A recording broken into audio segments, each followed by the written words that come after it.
ಗದಗ ಜಿಲ್ಲೆಯ ಲಕ್ಕುಂಡಿ ಗ್ರಾಮದ ಸೈನಿಕ ರುದ್ರಪ್ಪ ಮಾರನಬಸುರಿ 22 ವರ್ಷಗಳ ಕಾಲ ಭಾರತೀಯ ಸೇನೆಯಲ್ಲಿ ಸೇವೆ ಸಲ್ಲಿಸಿ ಗ್ರಾಮಕ್ಕೆ ಆಗಮಿಸಿದ್ದಾರೆ. ಇನ್ನು ಸೈನಿಕರನ್ನು ಗ್ರಾಮಸ್ಥರು ಹೂಮಾಲೆ ಹಾಕಿ ಸಂಭ್ರಮದಿಂದ ಬರಮಾಡಿಕೊಂಡಿದ್ದಾರೆ. ಇನ್ನು ಅತ್ತಿಮಬ್ಬೆ ಮಹಾದ್ವಾರದಲ್ಲಿ ಬರಮಾಡಿಕೊಂಡ ಸೈನಿಕರ ಅಭಿಮಾನಿ ಬಳಗವು ಭಾರತ್ ಮಾತಾ ಕಿ ಜೈ, ಜವಾನ್ ಜೈ ಕಿಸಾನ್ ಎಂಬ ಘೋಷಣೆಗಳನ್ನು ಕೂಗುತ್ತಾ ಮಾರುತಿ ದೇವಸ್ಥಾನಕ್ಕೆ ತೆರಳಿ ಪೂಜೆ ಸಲ್ಲಿಸಿದ್ರು. ಮಹಿಳೆಯರು ಸೈನಿಕರಿಗೆ ಆರತಿ ಬೆಳಗಿ ಬರಮಾಡಿಕೊಂಡರು. ನಂತರ ಕಾರ್ಯಕ್ರಮದಲ್ಲಿ ಮಾತನಾಡಿದ ಗ್ರಾಮದ ಸೈನಿಕ ಬಳಗದ ಮುಖಂಡ ಬಸನಗೌಡ ಬಿರಾದರ್, ನಮ್ಮ ದೇಶ ರಕ್ಷಣೆಯಲ್ಲಿ ಯೋಧರ ಪಾತ್ರ ಪ್ರಮುಖವಾಗಿದ್ದು, ದೇಶದ ಗಡಿ ರಕ್ಷಣೆಯಿಂದ ನಾವೆಲ್ಲರೂ ಸುರಕ್ಷಿತವಾಗಿದ್ದೇವೆ. ಇಂದು ರುದ್ರಪ್ಪ ಮಾರನಬಸರಿಯವರು 22 ವರ್ಷಗಳ ಕಾಲ ಬಿಸಿಲು, ಮಳೆ, ಚಳಿ, ಗಾಳಿ ಎನ್ನದೆ ಗಡಿ ಕಾಯುತ್ತಾ ದೇಶ ಸೇವೆಯನ್ನು ಸಲ್ಲಿಸಿ ಸುರಕ್ಷಿತವಾಗಿ ನಮ್ಮ ಗ್ರಾಮಕ್ಕೆ ಆಗಮಿಸಿದ್ದು ಹೆಮ್ಮೆ ತಂದಿದೆ ಎಂದು ಹೇಳಿದರು.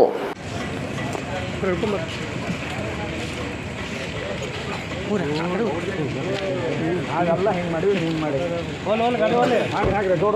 ಗೌಡ್ರ ಸೆಟ್ ಸೆಟ್ बोलो भारत माता की जय, बोलो भारत माता की जय, जय जवान जय किसान, जय जवान जय किसान.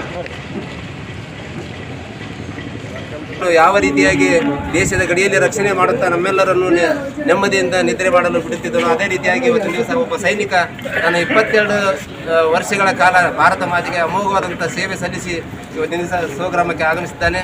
ನಾವೆಲ್ಲರೂ ಮುಂದಿನ ಒಂದು ಅವರ ಸಾಮಾಜಿಕ ಜೀವನದಲ್ಲಿ ಅವರು ಬೆನ್ನೆಲುಬಾಗಿ ನಿಂತು ಅವರಿಗೆ ಯಾವ ರೀತಿಯಾಗಿ ನಮ್ಮನ್ನು ನೆಮ್ಮದಿಯಿಂದ ನಿದ್ರೆ ಮಾಡಲು ಬಿಡುತ್ತಿದ್ದರೋ ಅದೇ ರೀತಿಯಾಗಿ ಇನ್ನು ಮುಂದಿನ ದಿನಮಾನಗಳಲ್ಲಿ ಅವರ ಕುಟುಂಬದೊಡನೆ ನೆಮ್ಮದಿಯಿಂದ ಬದುಕಲು ನಾವೆಲ್ಲರೂ ಅವರಿಗೆ ಬೆನ್ನೆಲುಬಾಗಿ ನಿಂತು ಅವರ ಒಂದು ಸಾಮಾಜಿಕ ಜೀವನದಲ್ಲಿ ನಾವೆಲ್ಲರೂ ಒಂದು ರಕ್ಷಣೆಯನ್ನು ಕೊಡೋಣ. ಇದೇ ರೀತಿಯಾಗಿ ಮುಂದಿನ ಬರ್ತಕ್ಕಂಥ ಎಲ್ಲ ಸೈನಿಕರು ಒಂದು ನಮ್ಮ ಸಾಮಾಜಿಕ ಜೀವನ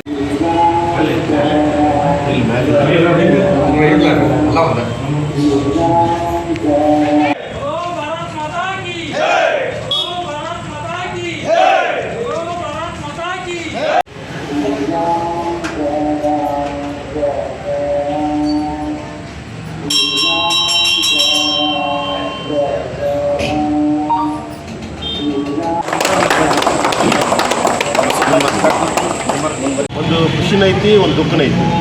ಯಾಕಂದ್ರೆ ನಾ 22 ವರ್ಷ ಆರ್ಮಿಲಿ ಸೇವೆ ಸಲ್ಲಿಸೋದು ಅಷ್ಟು ಸುಲಭ ಅಲ್ಲ. ಹೆಂಡತಿ, ಮಕ್ಕಳು, ತಾಯಿ, ತಂದೆ ಎಲ್ಲರನ್ನು ಬಿಟ್ಟು ದೇಶ ಸೇವೆ ಮಾಡೋದು ಅಷ್ಟು ಸುಲಭ ಅಲ್ಲ. ಅದು ಒಂದು ಇದು ಕಷ್ಟ ಇದ್ದಾಗ ಇನ್ನೊಂದು ಏನಪ್ಪ ಅಂದ್ರೆ ಈ ನೌಕರಿ ಯಾರಿಗೂ ಸಿಗೋದಿಲ್ಲ. ನಾನು ಭಾರತೀಯ ಸೇನೆಯಲ್ಲಿ 22 ವರ್ಷಗಳ ಭಾರತ ಮಾತೆಯ ಸೇವೆಯನ್ನು ಸಲ್ಲಿಸಿ ಈಗ ಮರಳಿ ನನ್ನ ಊರಿಗೆ ಬಂದಿದ್ದೇನೆ. ಈ ಭಾರತೀಯ ಸೇನೆಯಲ್ಲಿ ನನಗೆ 22 ವರ್ಷಗಳ ನೌಕರಿ ಮಾಡಿದ್ದು ಭಾಳ ಖುಷಿಯಾಗಿದೆ.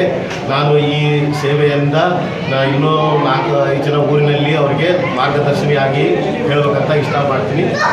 ಇಂಡಿಯನ್ ಆರ್ಮಿ ನೌಕರಿ ಒಳ್ಳೆಯ ನೌಕರಿ. ಇದನ್ನು ಸದುಪಯೋಗ ಪಡಿಸ್ಕೊಳ್ಳೋಕೆ ಊರಿನ ಜನರಿಗೆ ನಾನು ಅನುಕೂಲ ಮಾಡಿಕೊಡ್ತೀನಿ ಅಂತ ಹೇಳಿ. ಸಿವಿಲ್ನಾಗ ಇರೋದು ಬೇರೆ, ಆರ್ಮಿ ಪವರ್ನಾಗ ಇರ್ತಕ್ಕಂಥದ್ದು ಬೇರೆ.